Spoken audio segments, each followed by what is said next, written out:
Hello, everybody. Thank you so much for joining us on this Tuesday evening or wherever you may be in the world. Could be an afternoon, could be night, could be morning. Thank you guys so much for joining us with myself, Dean, Dan, and Race. Please make sure that if you haven't done so already, to make sure to like and subscribe. If you have done so, it's very much appreciated. We always appreciate any engagement that we get. Please leave a comment on the stream afterwards if you want of anything that you'd like to see us doing. We always appreciate that as well.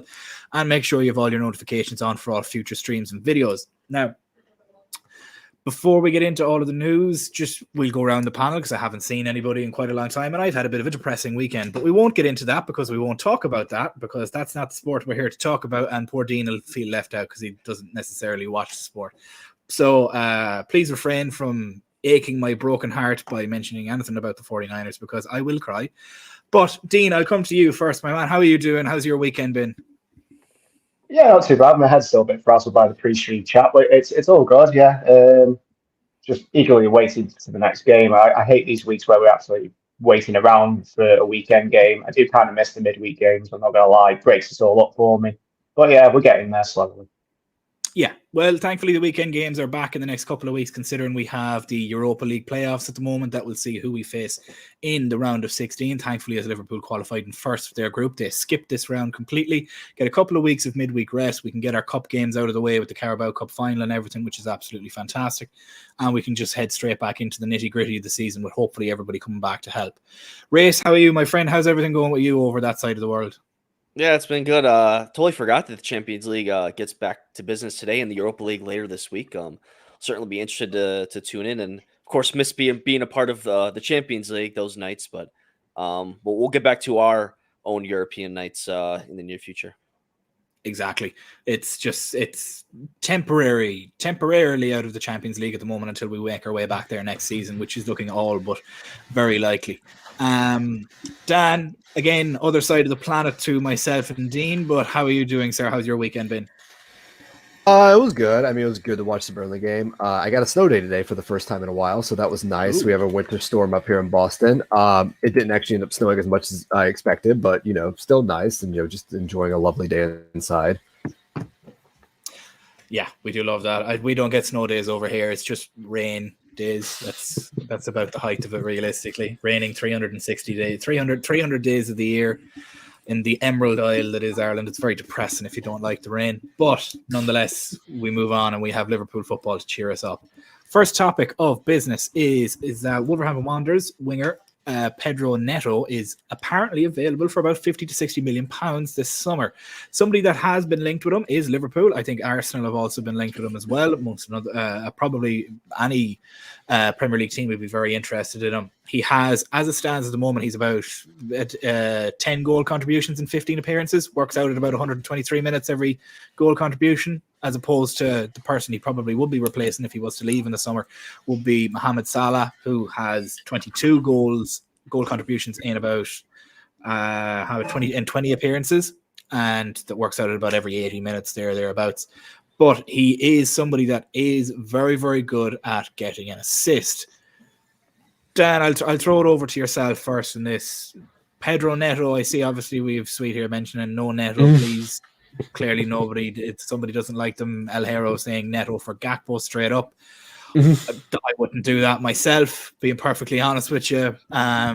Give me a couple of your thoughts on Pedro Neto. Have you watching him play this season? I know he was out for a small little bit, but he's come back and he's made an immediate impact in that Wolves team. Yeah, no, Neto's an absolute class player. I mean, we can just see that from what he's done. He's more of a traditional right winger or left-footed right winger in the sense he does do more assists and goals. The one thing with Neto, and I think this is probably the one thing why I don't think this would ever happen in a million years, though I could be absolutely wrong, but why I don't think Liverpool will go for him, and he strikes me more as someone that Tottenham or City may go for, is his injury record. If you're playing 50 or 60 million pounds for a right winger that you want to start, 30 games out of the season, pick and choose your games, you probably want them to not be injury prone, and Neto has shown to get a long-term injury here and there. And if you're going to spend 60 million, you might as well buy, Michael Elise, who's younger, has a little bit more potential, and it can play a lot more positions and can probably score more goals. So I would just say that, Neto's a good player. I absolutely rate him. I think he would do good at any top club. but injury prone, maybe overpriced. And at that point, you might as well just go for, and Michael Elise, I think his release cost is 45, 50 million. It's actually like relatively low for next summer coming up. I think that would make more sense. But again, that's dependent on if Salah leaves the summer, which there's no guarantee that he will leave the summer, even though everyone says, oh, he's off the Saudi league looks like it's not taking off as well as people think. There are people they're trying to get rid of. Benzema was looking to leave. Like Tottenham was all over the other Jota, the Celtic Jota that they wanted over the summer. So good player. If you're going to buy any attacker from Wolves, Cunha makes more sense than Neto, because Cunha is kind of like, if you want to budget Darwin, they can do Darwin things and then play Darwin as like a left winger or something. You would get Mateus Cunha over anybody else. But yeah, that's just kind of my 2 cents on Neto. Again, very good player, but injury prone and maybe better options on the market. Yeah, as Paul mentions here, worried about his injury risk, maybe worth the risk only if Salah leaves. And then you have Rivenite here mentioning the two players that you mentioned with Olesi and Neto, two best young wingers from the bottom that'll be there for the picking. Both unfortunately injury prone. And Paul mentions that he might work better in that 4-2-3-1 formation that Xabi Alonso likes to play, that we've also played a little bit as well. But Dean, it's trying times, because everything is a little bit up in the air now. As Jamie mentions, like, there's no players being lined up without a future sporting director and manager. So that either leads us to believe that the future sporting director and manager is already there and within close circles within Liverpool, is named and signed and ready to go. It just hasn't been an announcement made, or they're putting everything on the long finger and waiting until the summer, which I think is absolutely detrimental. What do you think? Well, this is the thing. It's an area of uncertainty at the moment. We don't really know. And we've known for a while now the situation we're currently in. It was in November that everyone found out. Well, the owners and everything found out about the situation.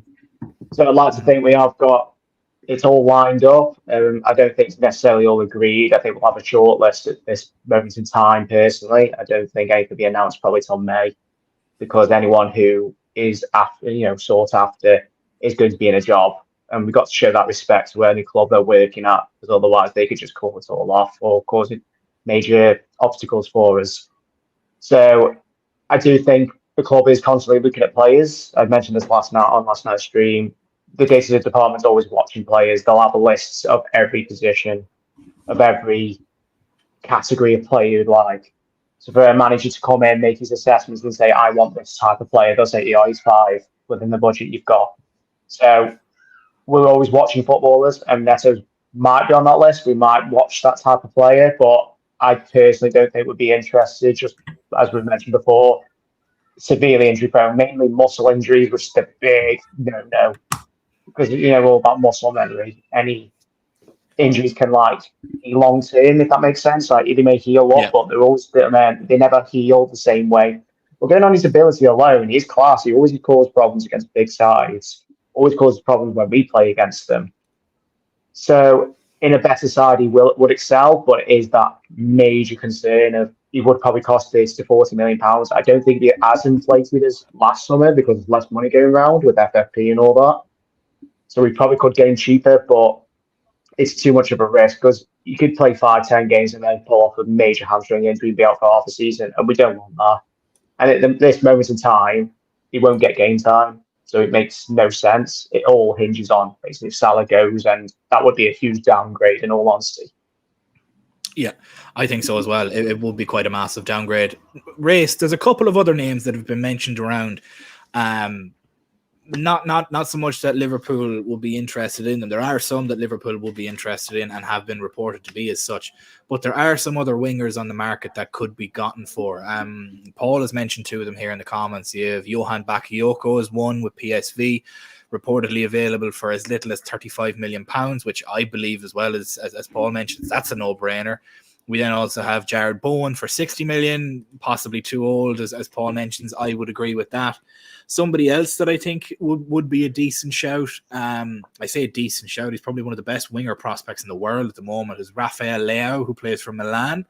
his release clause is bonkers, but if a deal could be done, I'd love to have him, move him onto the left wing, playing the Diaz position, and move Darwin over to the right wing. Darwin plays well off of either wing. I think that could very well work, and have a Cody Gakpo up the middle. That's in the event like that Salah leaves. Is there anybody in your mind that you've watched other than anything that we've mentioned, Bakayoko, Bowen, Neto, in my fantasy world, Leao as well? Is there anybody that you've watched or seen this season so far that you'd be like, yes, I'd like to see him on the wing for Liverpool?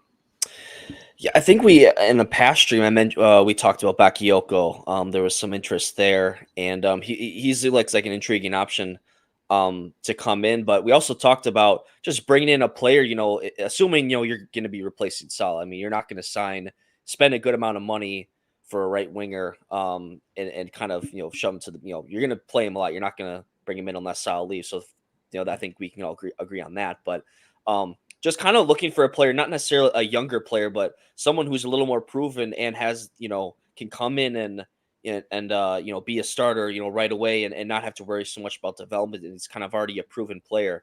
And so I know Jared Bowen isn't a popular name and isn't the flashy name, but I think he would be a solid option. Now, a 60 million price tag would be, I think, too much given his age and how long he's been. If that price would drop, I would maybe be interested in that. But I don't see how West Ham would maybe, they'd want to get every dollar they could for him. So I think price tag, that wouldn't be, Yeah. I think we'd be out of that. I wouldn't feel English tax, Premier League tax, selling to technically a rival, like you're selling to another Premier League club. He's not going for anywhere near 60 million. I think he'd be going for 80. Right. The player itself, I think I wouldn't mind to see him in, but I think the price would kind of rule out a move for that. Bakayoko, as I mentioned, I think would be a really interesting player to bring in. Still has a lot of potential and his best days ahead of him. An electric right winger, left-footed. Sometimes the bringing over from the Dutch league can be a bit of a question, but of course we saw with Gakpo, I don't think that's really much of an issue. So he would be a name to watch as well. Leao was certainly an interesting shout. I think that's out of our price range a little bit. I think just that's a small bit. Just a little bit. And the fact that you'd be changing things a little bit with him probably being on the left wing, and having to make do on the right wing, which I think we could do. But it's to circle around back to Neto. I agree with you guys. The injury concerns are there. Even though sometimes the long-term injuries, those can just be they can kind of get over those, but in the end, having those injuries at such a young age can certainly down the road have some lingering impacts. I think that's you just don't want to see a player miss a lot of time, and he's already missed time this season with a hamstring injury. Yeah. So, it's something to consider. But I think I saw one of the comments too. Needing to get a lot of goals out of our right winger. I think we've seen this season. Of course, Salah is going to get all of his goals and whatnot, and if we're bringing in a player to replace him, I don't think we've relied as much on him this season. If it makes sense. I mean, he's been assisting a lot too. We've kind of changed the way we played, and we've seen in this past month without Salah, we haven't really had any issues scoring, and so we're not as dependent on him. And so I don't think we necessarily need to. It's going to be impossible to replace Salah's goal production and assist tally. That's going to be an impossible task. So I don't think there's as much pressure as we're seeing right now in how we've played to necessarily bring in the big name, getting 20 goals a season type type player. We have a bunch of other players in our team that can get goals, and especially with our improved midfield as well. They're chipping in with goals as well. So I think if we're interested in a winger who isn't necessarily have the big production in front of goal, I don't think that's too much concern right now. Of course, you still want to see that from a winger, but just as long as they're still providing some sort of production, I think would be good. Yeah, it's like, as the Moneyball trope is, as long as he's replaced in the aggregate. Like, if we get 100 goals a season, we don't care who we get them from, as long as we get 100 goals in a season. We could get 10 from a right-back position. And looking at how Conor Bradley and Trent Alexander-Arnold are playing, we could very easily get 20 goals from that position too. Paul mentions Kubo as well as a good option. The Japanese players that run forever, they're made of steel, they hardly ever get injured. I would agree with you if he hadn't just signed a new deal, because that now sends his price tag through the roof. But that is the absolute problem with that. He's only just very recently signed a new deal. Jen, thank you so much for your £9.99. We really appreciate it. As you know well, at this point, it all goes back towards the channel, and it's very much appreciated. Thank you so much for that, and we'll make sure to shout it out at the end of it as well. Paul, are you joining the delusion train? Because I think I'm starting to convince people, even with Klopp going, people are thinking he might come here too. Jen wants to see more of the cat. Well, Dan, I'm sure, will suffice with that. There's absolutely no problem there with the 2 ragdolls that he has. No, Niall just left. He was sitting in my lap there for a while, but no, he ended up hopping out. He got his pets in for the day. He's happy. That's all right. I have my fella behind the screen here. Loki's just sitting, chilling out. But Mbappe is a very interesting one because, as Paul mentioned, Madrid seem to be lowballing him. But reports came out that like Liverpool and Arsenal are interested, and he'd like to go to Arsenal as well to try and follow in Thierry Henry's footsteps. But if Liverpool, who is one of the biggest clubs in the world, and Arsenal, who is a commercial giant in their own right, cannot afford your wages, you are asking for way too much.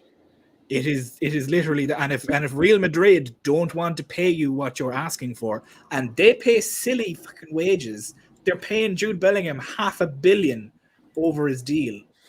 If they're not willing to pay you, that is egregious against what you're asking for. Dean, I'll throw this over to you.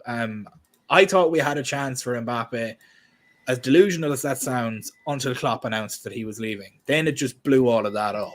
But with how long this Real Madrid thing is taking, and the fact that there's so many conflicting reports coming out, is there any hope in the back of your head, in the darkest parts of your mind, that you might think he might come? If there was, before Klopp made his decision, I just think there's so many other priorities the club faces at the moment. I can't see him getting embroiled in this type of public case as such. It makes no sense. We all love him. We'd all love to have a world-class player just turning up on your doorstep, but it could ruin the culture of the club. You don't know what's like behind the scenes. You could ruin the wage structure will be thrown out the window, and we know the owners are very big on that. It screams he's just going to stay where he is, or it's one of the other entities. It's Madrid or PSG, and it's a shame, really, because I'd love to test himself in the Premier League. He could become one of the best players in the Premier League's ever seen. But I think he's just been embroiled by money. His entourage are clearly not pointing him in the right direction.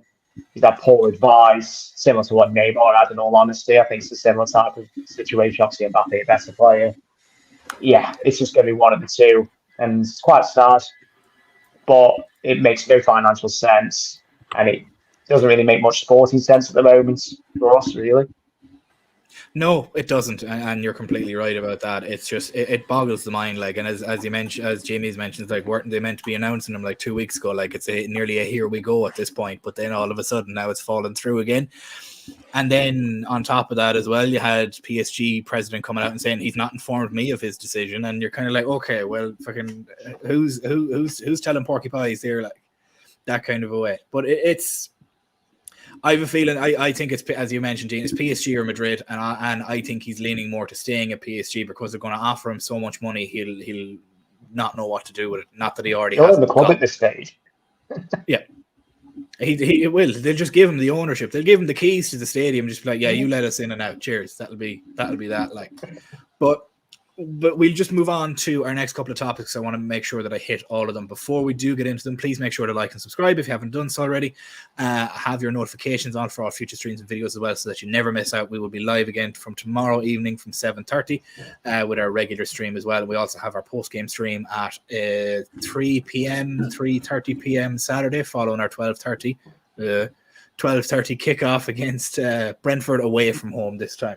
So we got training pictures in today, and we seen video of people arriving back at the training facility. Among them was Mohamed Salah, and we also seen Stefan Bajcetic. Now, Bajcetic wasn't pictured on the training pitch. However, Mohamed Salah was seen in full training. Race, I'll throw it over to yourself first. We seem to be getting players back at the right time. Obviously, I couldn't find any of Trent, unfortunately, which leaves him up for debate at the weekend, which is kind of annoying me for my FPL, considering that it's a double game week. But it is an interesting one to see. Is there anybody out of the returnees, so to speak, like Connor Bradley, Mohamed Salah? Is there anybody that you're especially excited to see back on the training pitch?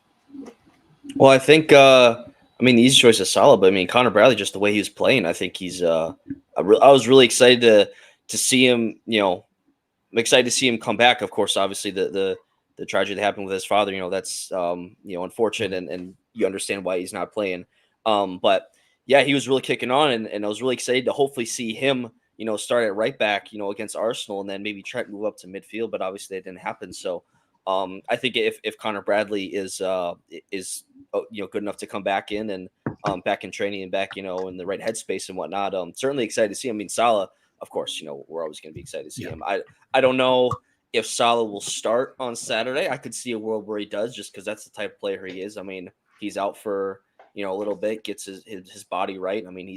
Egypt had a relatively early exit in the AFCON, so you didn't have to really have that in kind of the back of his mind. He was and he was already back with us and getting right. So just the type of human and fitness levels that he has, I could see him getting a start for us at the weekend. Although remains to be seen if he can play the full 90. Because what was it, a hamstring or back kind of hamstring injury, right? Or something like that.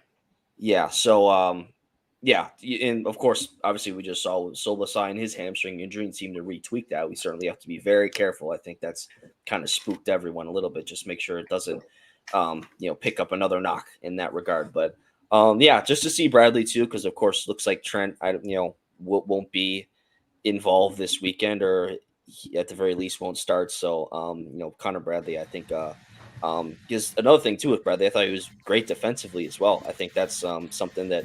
Obviously, we talk about Trent, sometimes being not the best defender. And I think Bradley can, if there's an area where Bradley can say, hey, this is why you should play me over Trent, and just don't look no further than his defensive capabilities. So, yeah, both of them are going to be a big boost because it's, Brentford away, even though they haven't had the best of seasons, it's still, those early kickoffs, even though, we're not coming back from international breaks. So we'll ideally have a better kind of rest type situation, won't be as detrimental, but so it will still be a tough game, no doubt. Yeah, the 12:30 kickoff is always a tough game, and the fact that it's away from home as well, Dean, is not ideal. But Brentford do seem to be liking to concede goals for fun lately. The only threat that they would really have on their particular team as it is at the moment would be Ivan Toney, and a statistic came out the other day which coined Virgil van Dijk to one of the best aerial defenders in the world at the moment, who is the first one to win over 100 aerial duels in Europe and also to win over 80% of them as well. I think he's on about 83%. That'll be key at the weekend, I'm sure. But is out of the people that have come back, is there anybody that you're especially excited to see? Maybe with Trent being maybe that you'd like to see Connor Bradley come back in and start and see how he fares again in another start?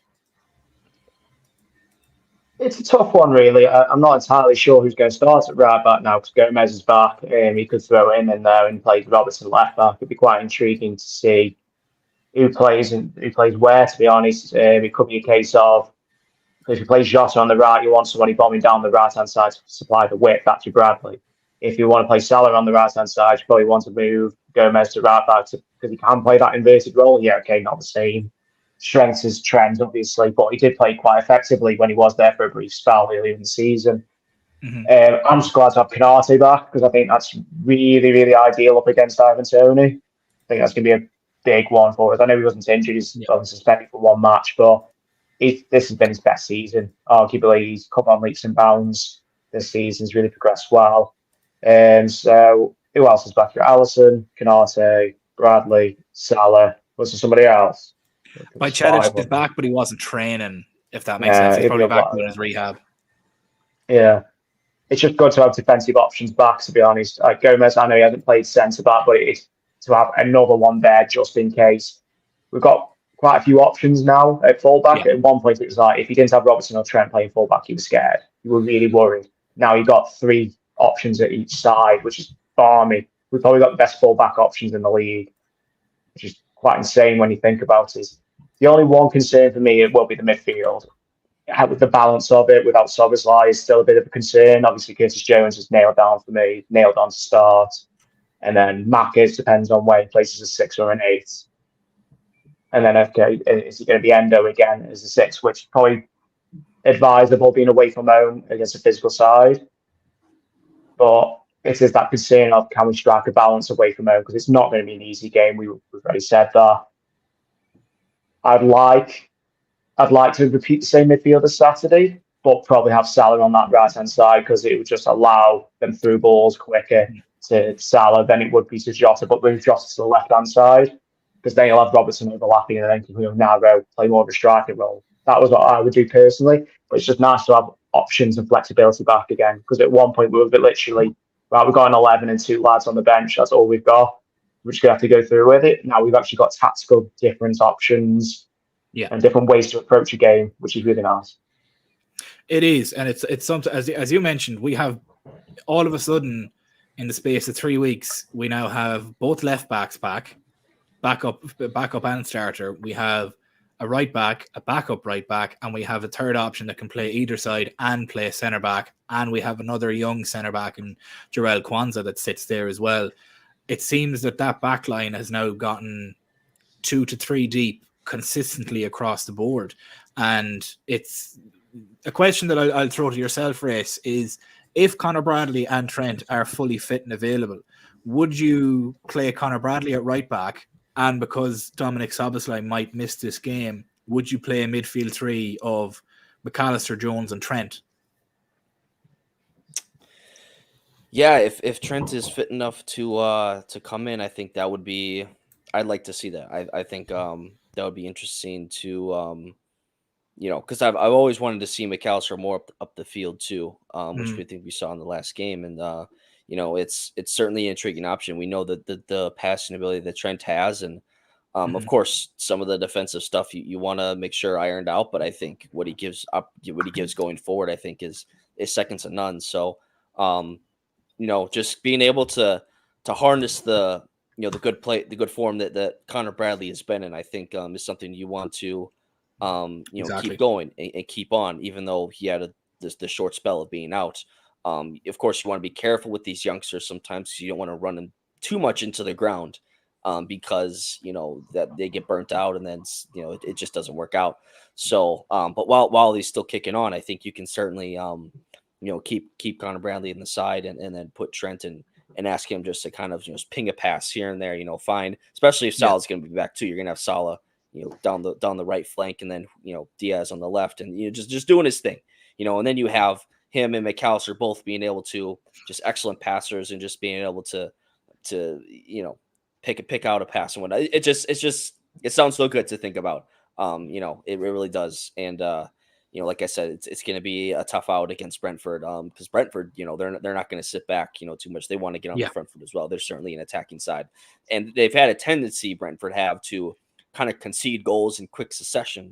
They kind of capitulate a little bit, allow 2-3 goals in some recent games in a kind of a 10 to 12 minute span. So, if you can get one goal against them, sometimes their heads just kind of dip, and that's when you kind of attack and you get on the front foot. So I think Trent being in with the team and be able to continuously apply that pressure of sending balls forward and being able to find a player in front can really be a real beneficiary for us. Yeah, it is. And as Alhero mentions here, we need height this weekend.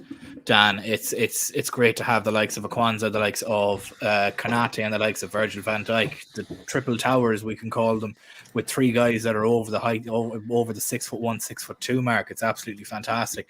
Something that I wanted to mention here is what Paul mentions here. Now I'm going to probably block out half of you by showing this, but nobody knew Bellingham could score so many goals. I think everybody knew he could kind of score goals, but I don't think obviously this volume was ever expected until Ancelotti moved him to the number 10. Could Trent play that role? And why do we think he's only a 6 or a right back? So, sort of an add-on to the question that I threw to Race with that midfield 3. With McAllister, Jones and Trent in that midfield, if you had Conor Bradley to be able to back up at that right back, is that something that you could see us moving forward with or like rotating players in and out of that midfield? We really have gone to a positionless kind of a play style, haven't we?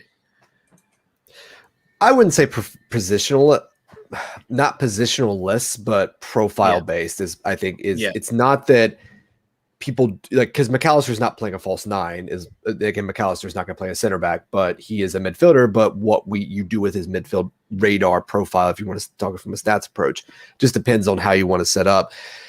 I think, like I said before, I think that it's always going to move to a double pivot. I think you could play a double pivot, Trent, Curtis, Trent, Mac, with someone who's an 8 that technically plays more like a 10, and like a Kevin De Bruyne situation. I think Trent could do that.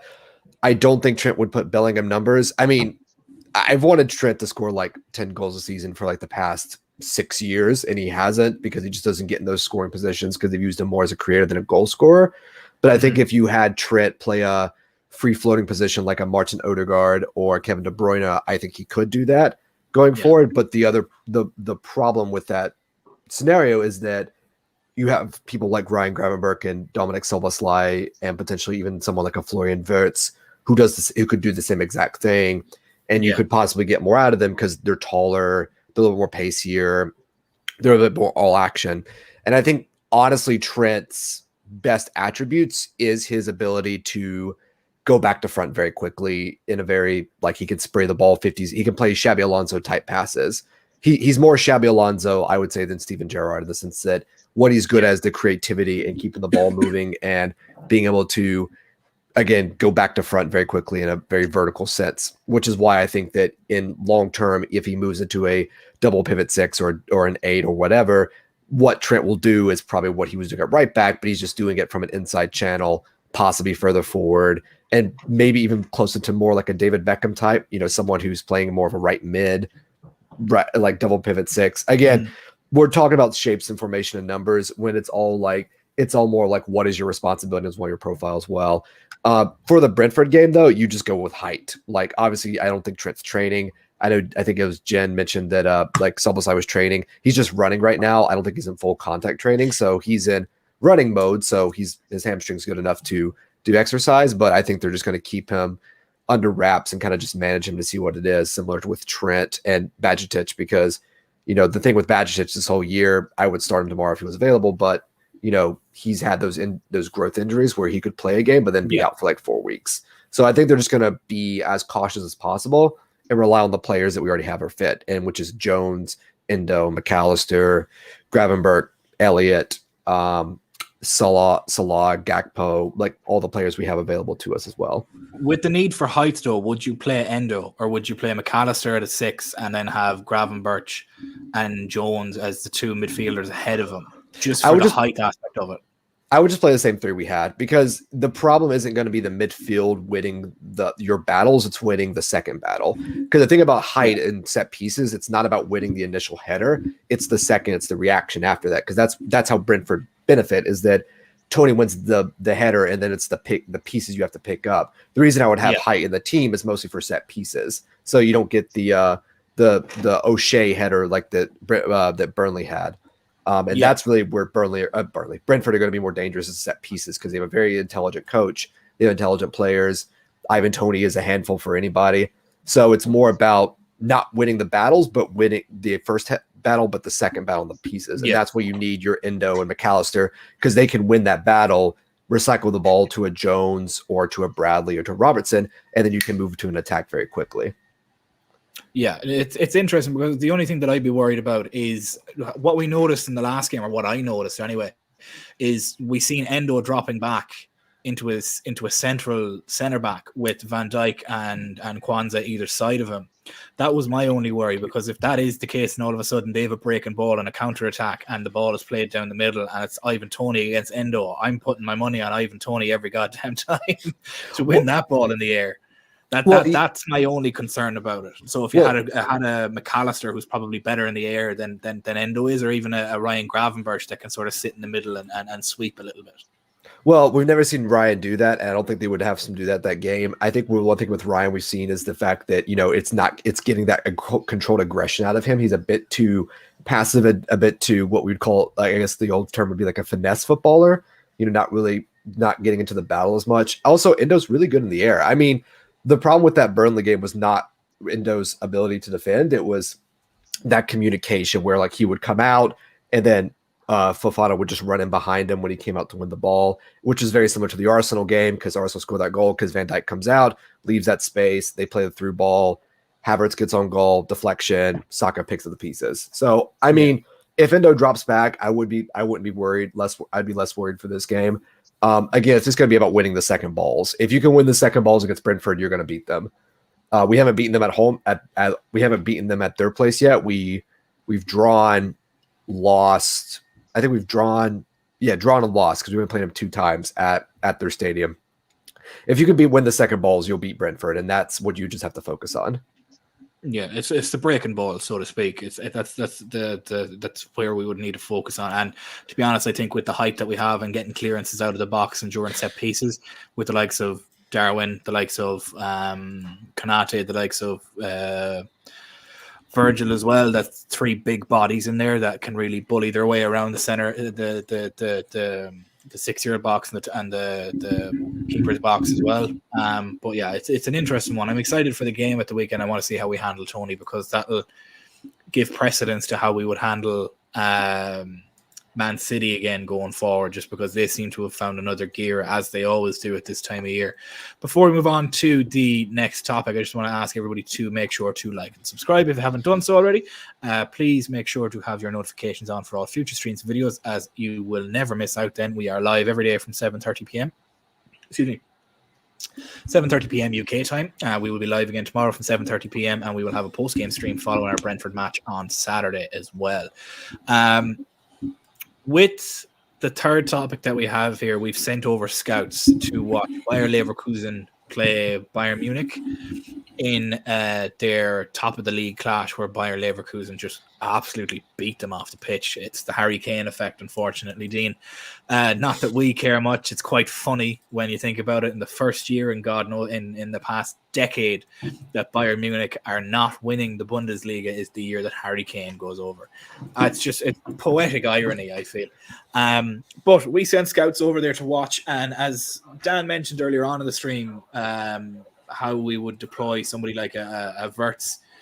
We really have players that kind of fit that profile already, so I'm not sure why we would have necessarily been scouting him. However, we were also scouting Piero Hincapie and also Xabi Alonso as well. I don't know why we were scouting him. I just sign him tomorrow, get it over and done with. But is there anybody else on that particular Leverkusen team? If we were to get Alonso and you could bring one player with him, who would it be and why? Oh, that's cruel, that is. That's a cruel question. Taking our current squad into context as well, so you can't just say Wirtz and have 3 or 4 people that also fit the same profile as him. If Xabi Alonso came and we played that system and that formation, there's only one player. We do need a left centre-back, but there's one other player that's probably the best in his position, probably at the moment, and that's Frimpong.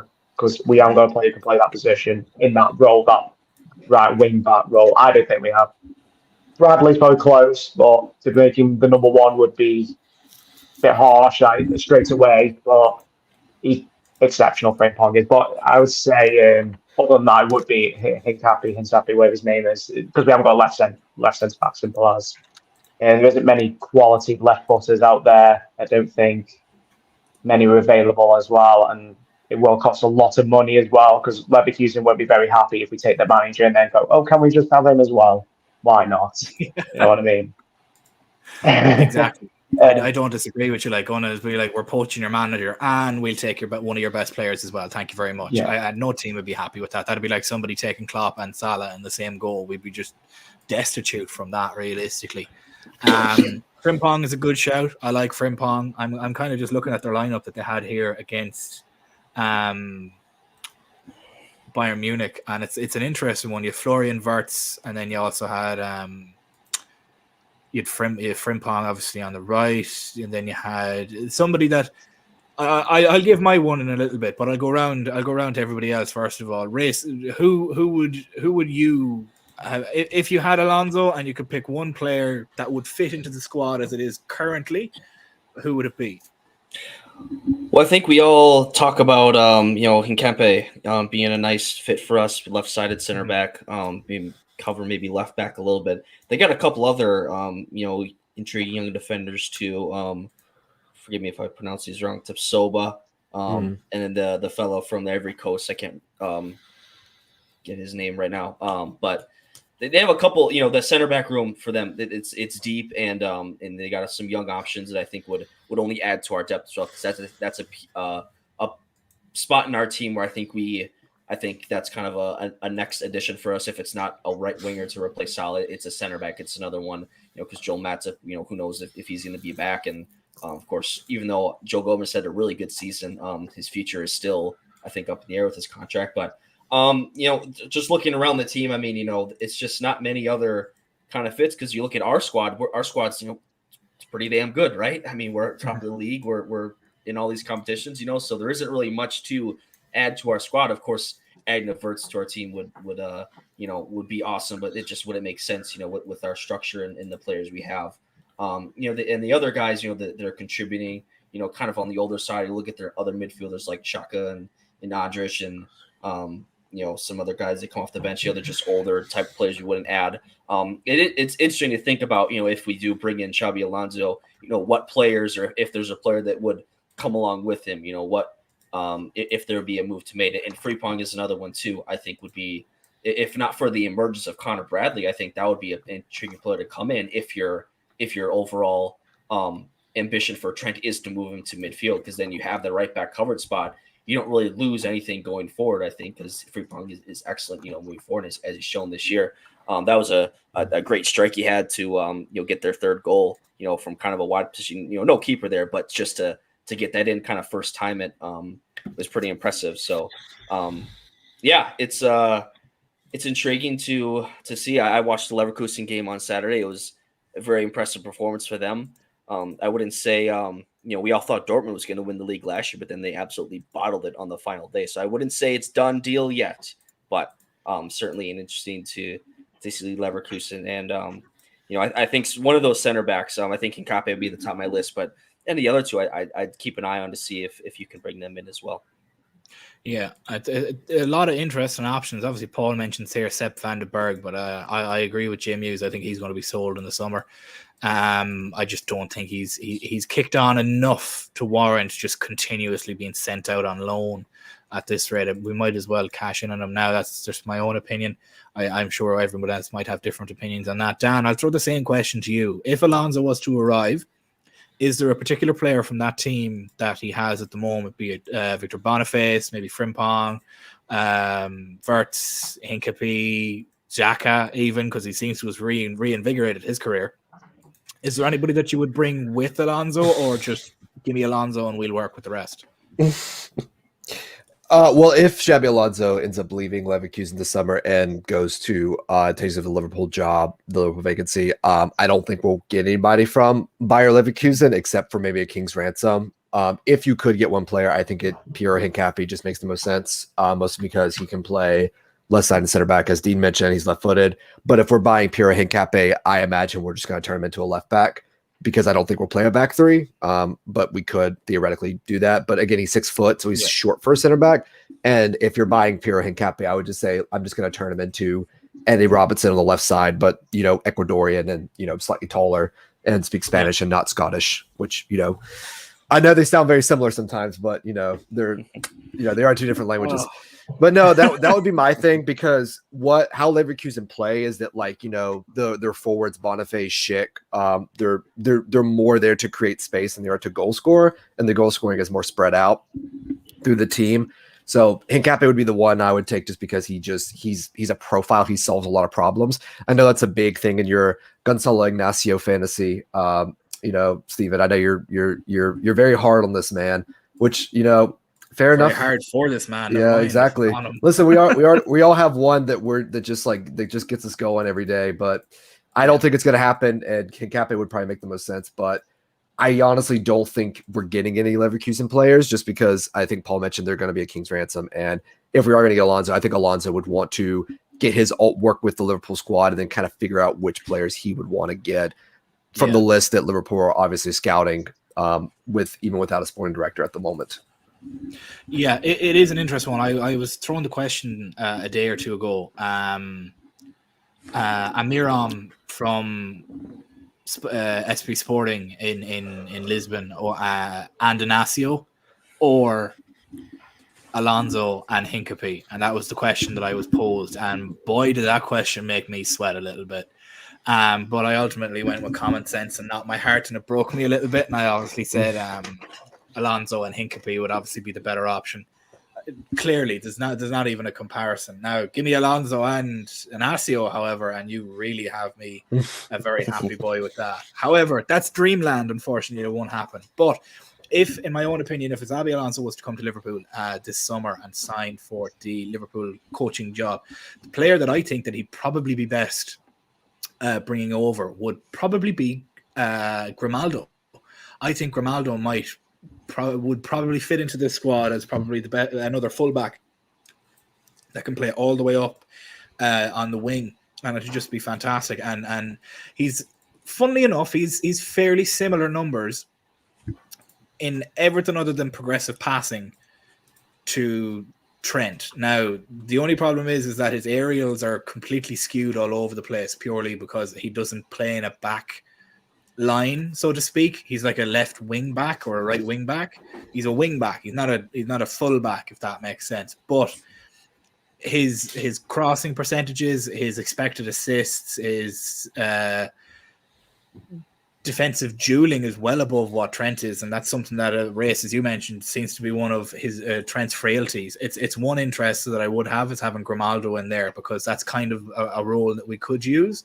That's just myself. That's one player I'd bring. But Dan, as you mentioned, and people have mentioned in the chat as well, it's going to be a king's ransom, unfortunately, to try and get anyone from Leverkusen to come, because if they're going to lose their manager to us, they're going to turn around and just say, right, well, now you're going to pay through your nose for any sort of a player whatsoever. Something that was mentioned in the chat as well was between J Muse and Jen, where J Muse mentions that they're a little bit afraid of Alonso not coming and waiting for that 2026 Madrid job. That is a concern, I suppose, Dean, when you look at it. But that's also very, very, very uncertain on Xabi Alonso's part, because really he's elderly. Paul, he's the same age as me. You wound me. Jesus, getting close.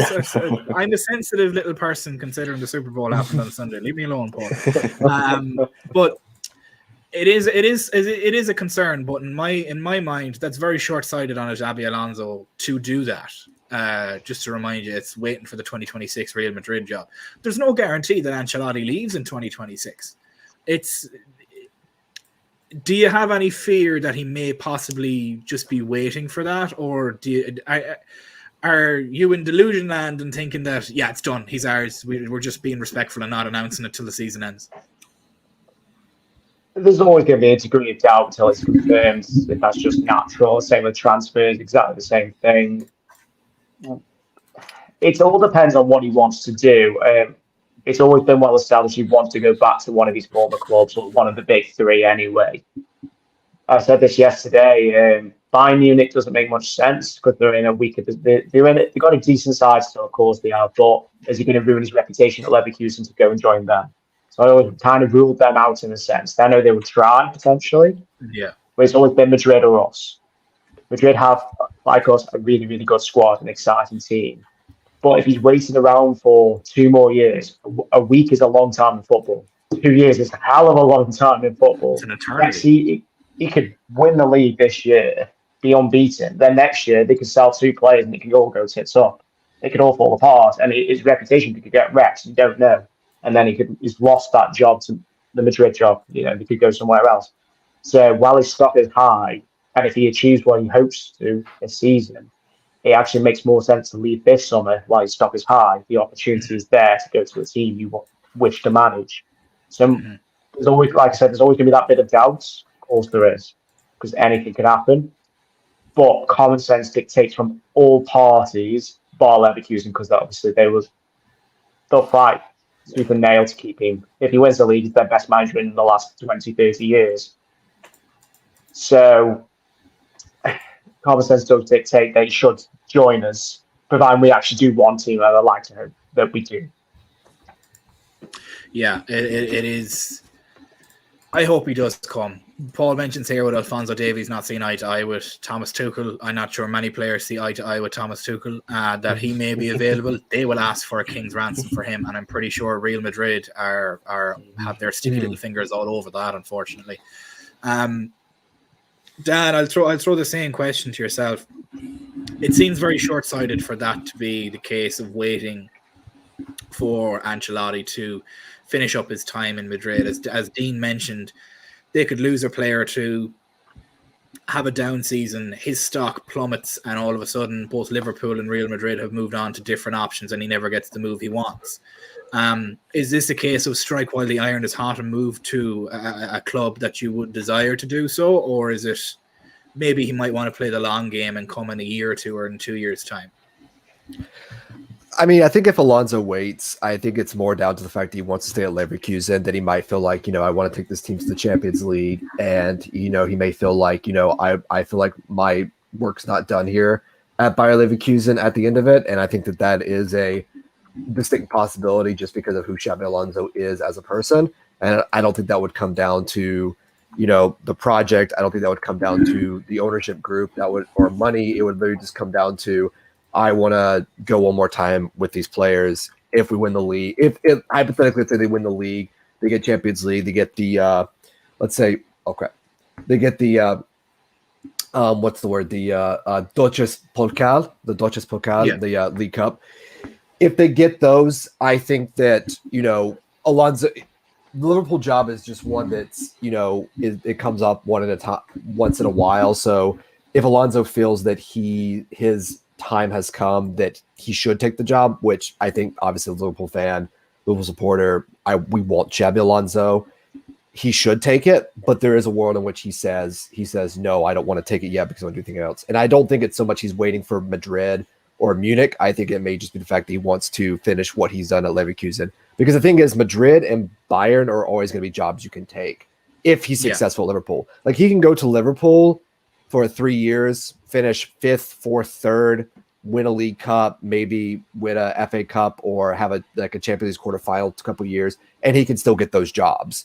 But if he goes to Bayern or Real Madrid too early or waits 3 years to go, and he doesn't win, and he wins one league, makes the Champions League, doesn't win it, and then goes away, then he'll never get that job again at Madrid or Bayern. So it's difficult. The Liverpool job makes the most sense for him, in my opinion. It's the best prospect because Madrid have a lot of issues. They need a left back. That's why they're looking for Davies. They need a center back. They literally have Camavinga and Chouameni playing center back a lot for them. Yeah, they don't have a striker. Starts a center back today for them. In the Champions League.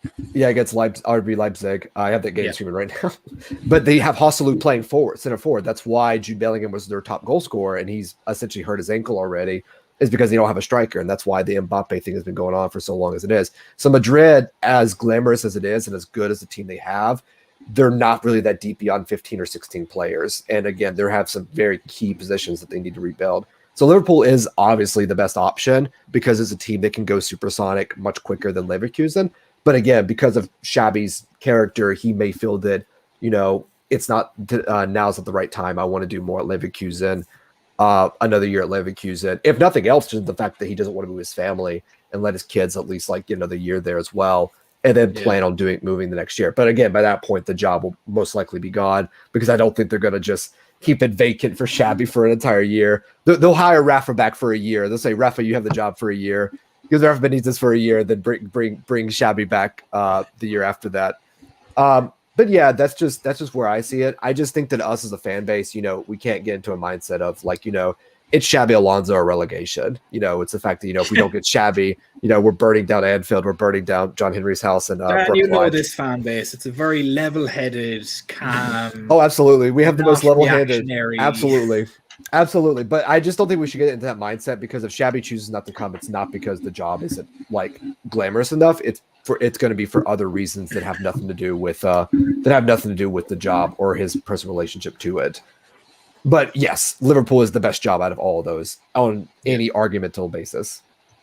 Yeah, if you look at it on a purely logic standpoint, race, it is Liverpool or nothing for Xabi Alonso. I say Liverpool or nothing. He obviously has the opportunity to go wherever he wants, and as Dan gave a very compelling argument there, that he could very much see another year or two in Leverkusen, and it wouldn't be for waiting for a Madrid job. It would more be, I want to see out my journey here and get everything sorted. Outside of Alonso, we've had a number of different names that have been mentioned in recent times. Thomas Frank, Brentford, who we face off against this weekend. Roberto De Zerbi, who has also been linked with the Barcelona job, which was very immediately turned around and told that's impossible. There's no way they can afford him, which is hilarious considering it's Barcelona. That's what you get for paying Messi all that money and then letting him go for basically nothing. And then also you have the likes of Julian Nagelsmann as well, who's another option who has said doesn't know where his contract is going after these Euros this summer. Is there anybody in your mind that would be an okay second? Because obviously we have Xabi Alonso as our number one. We're all fine with that. Who would be your number two to come in? Myself, it'd be Thomas Frank. Is there anybody that you have? Yeah, it's I've been thinking more about Frank too. At the stream I was on last week, talked about the sporting manager. I forget his name, but he's been been reported as possible second choice as well. The thing with Thomas Frank and Brentford, and it was pointed out on the stream too, is Brentford just, they're not having the best season, but they've had a lot of injuries this year too, and of course Tony being out for just coming back in January, which obviously was a big loss for them. And so, he's you think back to maybe a couple of years ago, his stock was pretty high. As a manager to move up and take one of the bigger jobs. I think maybe I don't know if Tottenham were interested in him in this past year to get him, but he's an interesting one as well. But it's really Xabi, and I know we shouldn't be kind of putting all of our chips in. Well, the club at least shouldn't be putting all their chips in. To Xabi Alonso, they definitely need to have second and third options. But I think as fans, we can all certainly be hopeful for Xabi Alonso. And as you talked about, just kind of the strike while the iron's hot. I think this would be the perfect time to move, because you look at kind of the biggest clubs in Europe, in the world right now. It's you got Madrid. I think Man City are up there. Liverpool, of course. Bayern may be up there as well. You just kind of look at those upper echelon teams, and we have a managerial opening. And I know Bayern's been through managers, in recent memory, but really the way that our club is right now, we are, arguably behind Real Madrid, the best position right now to, best spot to come in as a manager. And you look at Alonso, if he stays at Leverkusen, stays for another year. I mean, where do the best players in the Bundesliga go? They go to Bayern. Bayern is going to be calling Leverkusen this summer, knocking on their door for Wirtz, for their center backs, for everything. I mean, that's just how that league runs.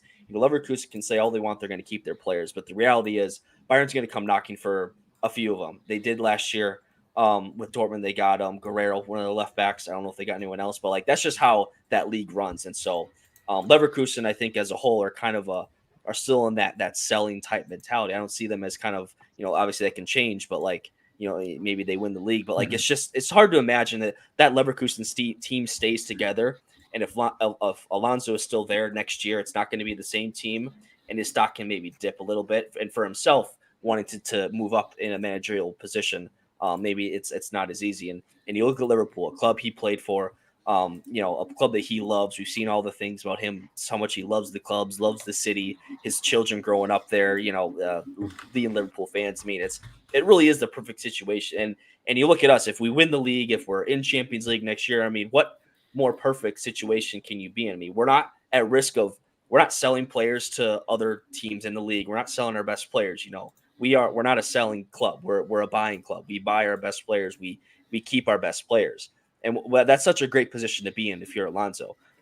This is kind of my pitch, would be my pitch to Alonso to come in. It's like, what? I'd be sure to send it over to him. Exactly. Yeah. I mean, it's like, what more could you want, moving up to a club? You played for them. You've won with them. It really is a perfect situation for him. And I think the stars can align. I mean, Klopp is leaving. He's leaving behind a tremendous squad, a tremendous foundation for what we can accomplish. You're going to be right in the mix, year one with Man City, with Arsenal, whoever's going to be challenging for the league. You're going to be up there. It really is a perfect situation, and that's why we as fans are all just like ready to our chips are all in for Alonso, because it really is. Obviously, Klopp being here was the perfect situation, but the next best situation is Alonso coming in. You look at what he's doing, bringing Leverkusen to the top of the Bundesliga. And of course, the last time the Bundesliga was won by another manager that wasn't Bayern was Klopp at Dortmund. So you have that connection as well. I mean, it really is just dreamland to think about, and we can only hope that the club aligns with this view as well, and all the reports seem to suggest that they are with it as well. So it really is. It's just all about now we wait, and that's the worst part about this is, like we all said last summer with Bellingham, like we're just waiting to sign the paper, and of course he goes to Madrid. How many more times can Madrid steal a player or a coach from us? I don't see Alonso going, waiting out the Madrid job, because that is, like you guys mentioned, a few years out, and still nothing's for certain in football. A lot can change in a couple of years. It's just it's the best opportunity he can to move on. So I'm already invested myself, as I'm sure you guys are too, in Alonso, and bringing him in and just continuing on what we've built under Klopp. Yeah, it's something to look forward to. I don't think anything will be announced until the day after the season ends. I genuinely think that they're obviously being that respectful of it, and it is something that we can look forward to. It is an exciting time to be a Liverpool fan, obviously, with what the change and everything that's going to take place. And Jen has mentioned here, obviously, Xabi Alonso has said that he loves the club. His son was born in Liverpool. He bleeds red like Steven Gerrard. Your pitch to him straight away is just 2005 Champions League final. You were part of the greatest Champions League final in the tournament's history. Why don't you come and be a manager and get us back to that point as well, where we're winning Champions Leagues again with these major comebacks at Anfield? I can guarantee you Anfield will erupt the second he walks in there. If we face them in Europa League and he has to travel to Anfield, I can guarantee you that game will turn his head. If he's going into that game with absolutely no hope or no thought of coming to play or coming to coach, considering how I seen him in training, he can come and play too. But for him to come over with Leverkusen, if we were to face them in some of the knockout rounds, and for him to hear the Anfield atmosphere midweek again, like he did when he was playing for us and playing against us with Real Madrid, I think if there was no inclination of him moving here prior to that, that would turn his head, because it would just bring back all of these flooding memories again. And hopefully that's the storybook that I'd like to have written about it anyway. But we have reached our time this evening. Thank you, everybody, so much for joining us, for commenting, for interacting. Jen, thank you so much for your £9.99. It is all very much appreciated, and we do appreciate everything that you provide for us. It is absolutely fantastic, and we love the support. Also, it was mentioned a couple of times in the chat by Jay Muse for me to mention about our American stream that is occurring later on this evening. It will be 2 a.m. GMT or UK time, or 9 p.m. Eastern Standard Time for anybody that watches from across the pond. So make sure you stick around for that too, and have your notifications on for all of those streams that you'll never miss out again. But with that being said, I think it's time to go watch the rest of this Champions League football. Thank you guys so much for watching and joining along with us. We love every single one of you individually, and thank you so much. We will see you again tomorrow. Thanks so much, guys.